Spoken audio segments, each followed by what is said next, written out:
Right සුබ දවසක් වේවා එහෙනම් ජය වේවා. ඉතින් මේ තියෙන්නේ මම අර කලින් පෙන්නපු TVS එකේ ඉතින් අපි මේ වයර් හානස් එක දාලා රෙක්ටිෆයර් ලයින් එතකොට ඉග්නිෂන් CDI රයිට් එතන ක්ලිප් ටික ක්ලිප් කරගත්තා. රයිට් එතකොට පෙට්‍රල් මීටර් එක ඊට පස්සේ මෙතනින් පිටිපස්සේ ලයිට් ගෙඩියට යන ක්ලිප් එක එතකොට මේ පැත්තේ ලයිට් සිස්ටම් එකට යන ක්ලිප් එක සිග්නල් පාකින් බ්‍රේක් ඊට පස්සේ රිවර්ස් ලයිට් එතකොට ඒ සෙට් එක යටින් අපි හයි කරගත්තා ඔයිල් ප්ලග් එක රයිට් ඉතින් මේ තියෙන පරණ හානස් එක අපි මාරු කරමු මේ ඉතින් මේ වගේ ෂෝට් වුණාම ගොඩ දාන්න යන්න එපා යාළුවනේ තේරුම් නැහැ මේ අලුත් එකක් ඕගොල්ලෝ දාගන්න රයිට් ඉතින් මම ඉස්සෙල්ලා ගියා මේක 7000ක් විතර වුණා කස්ටමර් ඉතින් මේ අමතර ලයින් ඕගොල්ලෝ මේ ওই ලයිට් වලට අර එහෙම වයරින් කරනවා නම් හරියට කරගන්න කියලා තමයි කියන්න තියෙන්නේ රයිට් එතකොට ඉතින් මේ වගේ දැන් මේ වගේ ෂෝට් වෙන්න යාළුවනේ පොසිටිව් ලයින් එකක් ග්‍රවුන්ඩ් එකට එන්න ඕනේ රයිට් එහෙම ෂෝට් වෙන අවස්ථාවකදී පෙට්‍රල් ලීක් එකක් මොන හරි තිබුණොත් අනිවාර්යයෙන්ම වාහනේ ඉරි ගන්න පුළුවන් මේ ඉතින් ඒ කියන්නේ සැලකිලිමත් වෙන්න ඕන රයිට් මේ නිකන් ආවට ගියාට වයරින් කරන්න එපා වාහනේ කිසිම දෙයක් මොකද ඕනම පොසිටිව් ලයින් එකක් ග්‍රවුන්ඩ් වුණොත් එතන ෂෝට් එකක් වෙනවමයි රයිට් ඒ නිසා මේ ෆියුස් දැන් මේකේ තව දෙයක් තිබ්බා මෙතන අපි මේක ටේප් කරගත්තා රයිට් මෙතන මේ පොසිටිව් ලයින් එක බොඩි එක ගෑවිලා තිබ්බා රයිට් ඒ කියන්නේ කාලයක් තිස්සේ ගෑවිලා එතන නම් අපි ඒක මේ ටේප් කරගත්තා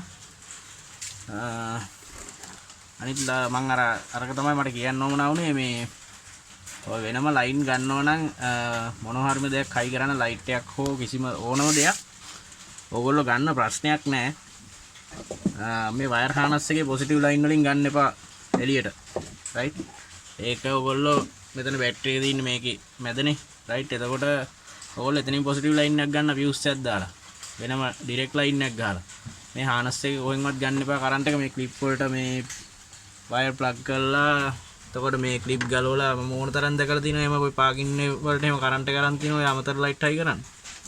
ඉතින් මේ වගේ පොසිටිව් ලයින් වලින් ගන්න එපා මේ වයර් දාලා කරන්ට් එක. රයිට්. ඒ වුණාම එතන ෂෝට් එකක්. එතකොට මේ හානස් එකේ වයරුත් එක්ක තමයි උණු වෙලා යන්නේ රයිට්. ඔයගොල්ලෝ අර විදියට ඩිරෙක්ට් ලයින් එකක් ගත්තොත් බැටරියෙන් මේ ෆියුස් එකක් දාලා ඕනම ලයිට් එකකට ඉතින් ඒ ෆියුස් එක ගිහිල්ලා ඔය වයර් එක ෂෝට් එකක් උණු වෙලා ඒක එතනින් ප්‍රශ්න ඉස්සෙනවා අනිවාර්යෙන් ෆියුස් එක යනවා.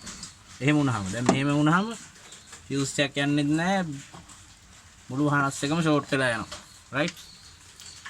අපි බලමු වාහනේ ස්ටාර්ට් කරගෙන කොහොමද කියලා මේකේ කප් එකත් අපි හයි කරන් ඉමු.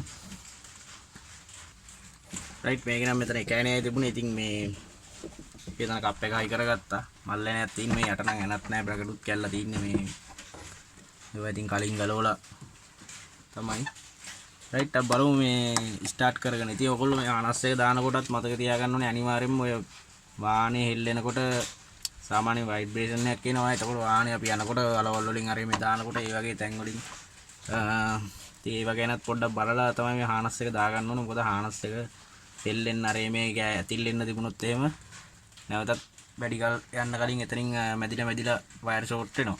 ඉතින් මේ ඒ දේවල් ගැන සැලකිලිමත් වෙලා තමයි හානස් එකක් දාගන්න ඕනේ දානකොට මේ මොකද එතකොට ෂෝට් රයිට්.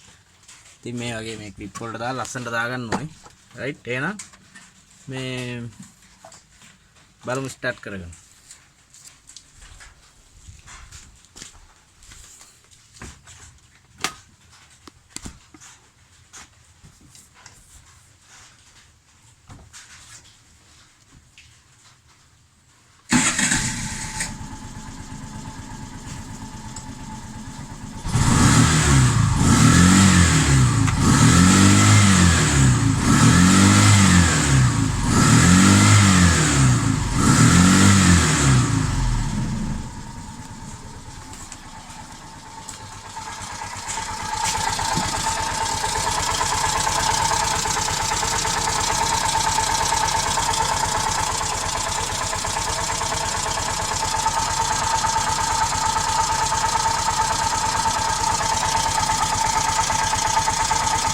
කට්ටිය ඉතින් මේ TVS ගොඩක් ගෑරේජ් වල මේ හදන්නේ නැහැ මොකද මේ කරදරයි හදන්න රිපෙයාර් කරන්නෙම හරි කරදරයි කියලා. එහෙම දෙයක්වත් නැහැ මේ රිපෙයාර් කරන්නත් පුළුවන්. ඒ කියන්නේ එහෙම ලොකු දෙයක් නැහැ. බජාජ් එකට වඩා නම් පොඩක් අමාරුයි ඇත්තටම. ඒ කියන්නේ ගොඩක් ටිකක් සංකීර්ණයි වැඩි. රයිට් ඒකයි කට්ටිය ගොඩක් කරන්නේ නැත්තේ මේ TVS වල වැඩ. ඉතින් එහෙම දෙයක් නැහැ. ඉතින් මේකත් ඉගෙන ගත්තාම මේ එහෙම ගැටලුවක් එන්නේ නැහැ. රයිට් එහෙනම් සුබ දවසක්. ජය වේවා ඔක්කොටම. බුදු සරණයි එහෙනම්.